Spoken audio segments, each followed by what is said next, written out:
Oh yeah, it is race day. Race day 2.0, if you will. I did a race before. It went pretty well. Got a lot of trained sense, so I thought I'd kind of redo it.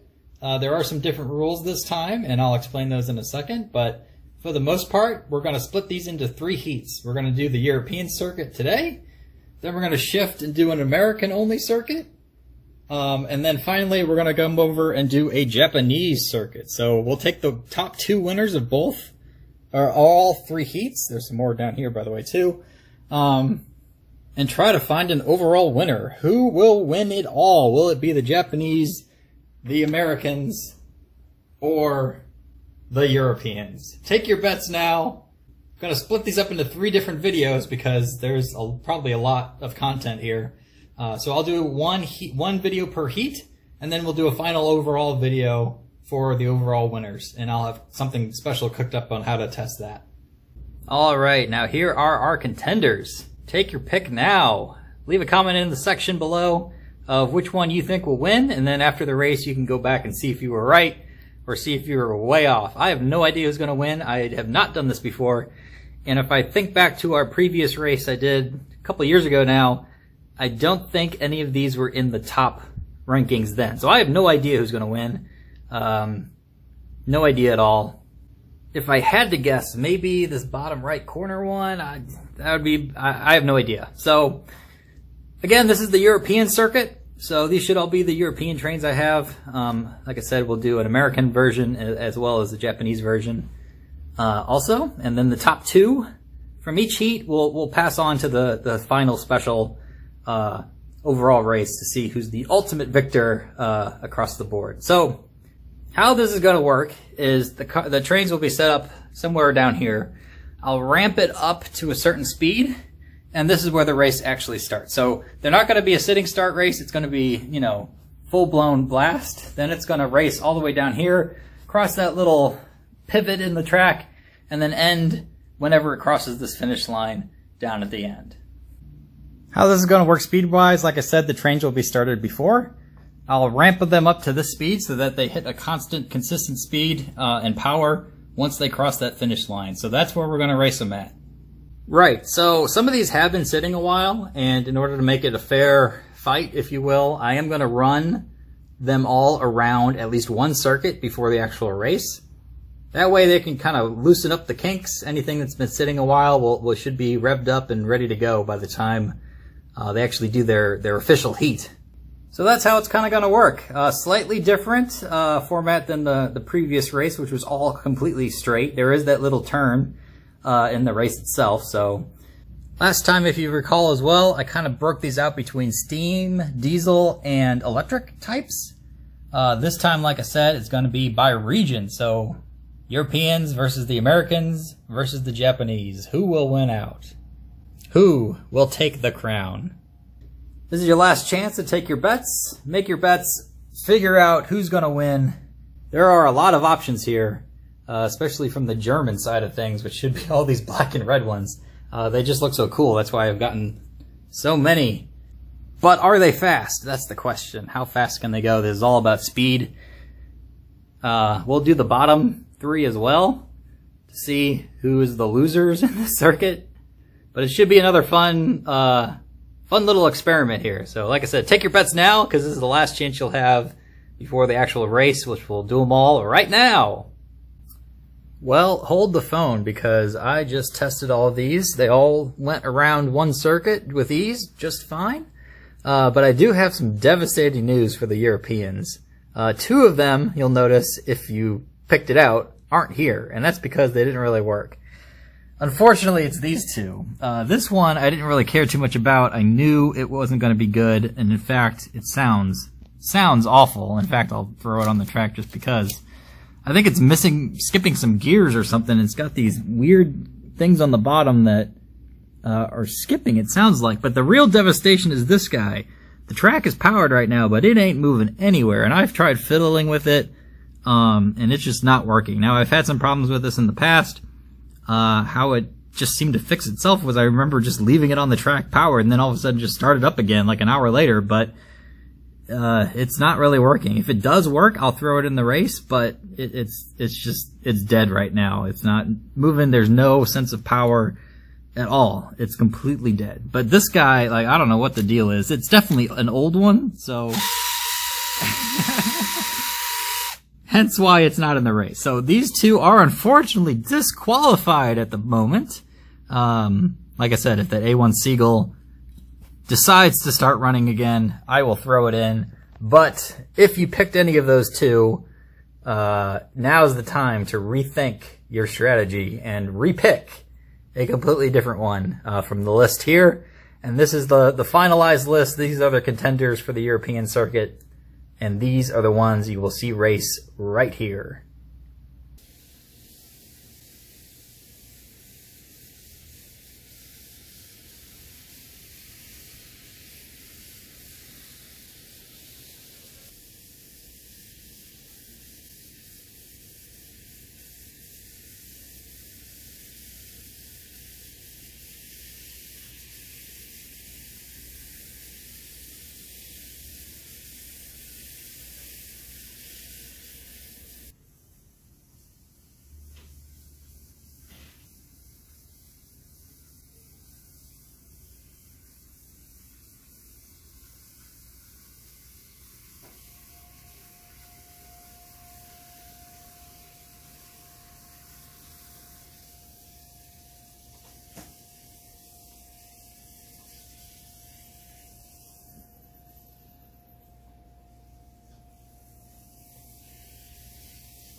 Alright, now before I announce all the winners, I would like to say some honorable mentions and bloopers, if you will. First up, we have this guy, who, for whatever reason, decided to stop right at the starting gate, and then continue on. I figured that heat should not have counted, so I redid it, and he worked just fine. Now, we also have this guy, who for some strange reason stopped right before the end of the race. And it was really weird because it wouldn't go again. I tried to run it again. It just did not work, for whatever reason. So I thought he was just going to get disqualified. Same with this guy. Now, I did a test run with him. He went around the circuit, you know, just fine, no problem. But when it came to time to race, it did not start. He did not go. Nothing happened, and I thought he was going to get disqualified as well. I waited till the next morning, fiddled around with it some more, and then actually got both of them to work. So both of these are in the race again, after thinking they kind of decided not to show up. But here's their heat right here.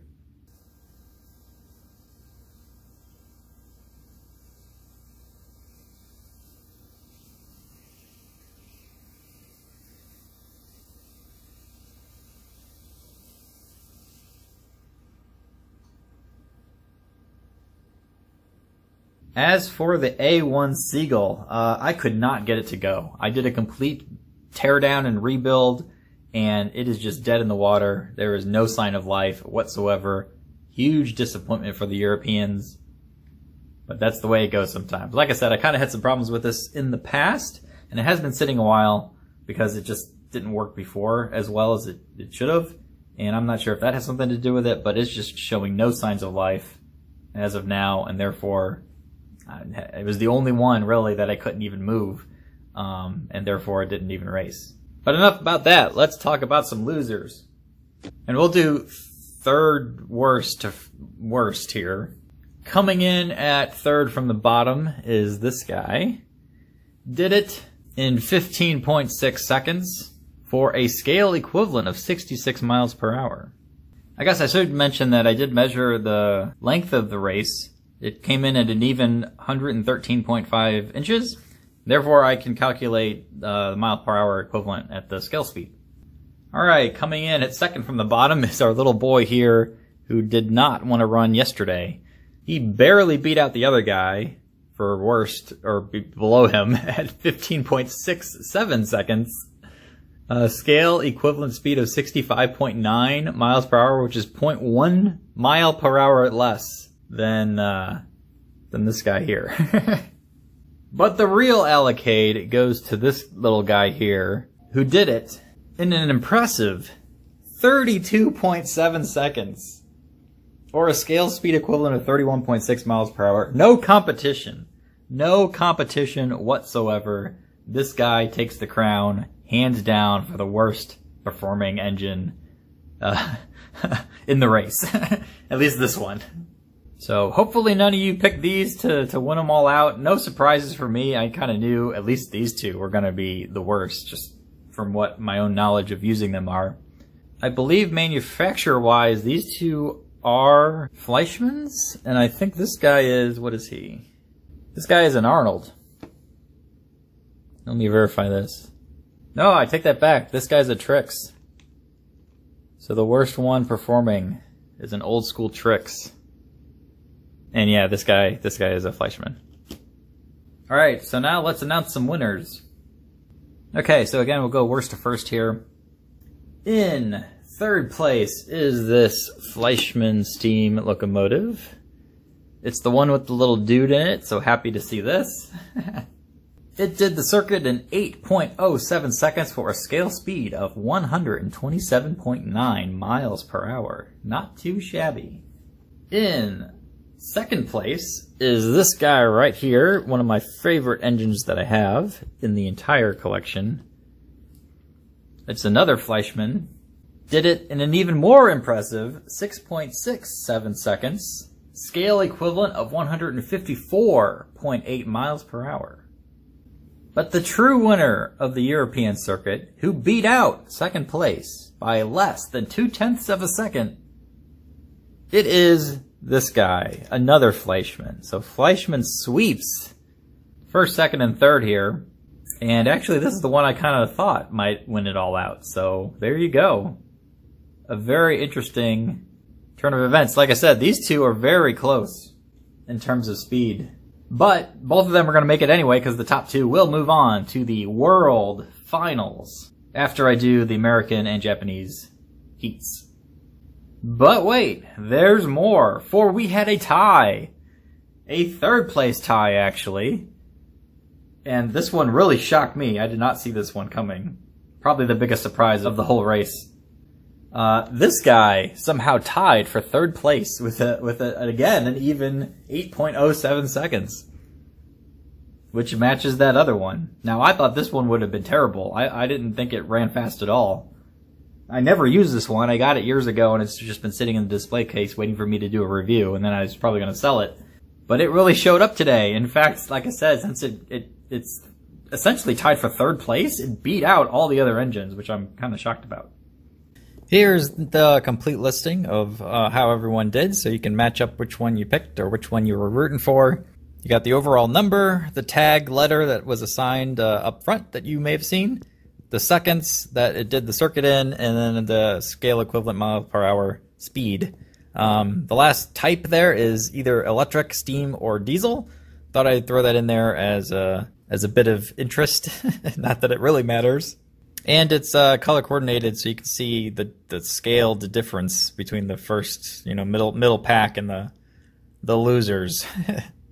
Like I said, the biggest shocker is that fourth place, tied for third, essentially, German people mover thing. I think it's an electric car. I'm not certain. It came with 4 other coaches just like it. I think it's an electric one. It could be diesel. Could be diesel. I'm not entirely sure, but I logged it as an electric car for now. Would have been nice to rank that A1 Seagull, but of course it's not working at all, so therefore it didn't qualify. But there you go. Did yours win? Are you sorely disappointed? Would like to know your thoughts. If you're interested in the other heats, I will be posting the American and Japanese circuit shortly. I have not done that, so I have no idea who's going to win. If I've already posted them, the links will be below, as well as the finals, to see who wins out world domination across the regions. So like I said, these two here, first and second place, will move on to that final round. Who will win out in the American circuit? Who will win out in the Japanese circuit? And who will win overall? Who will it be? Which region? Which engine? Stay tuned for more.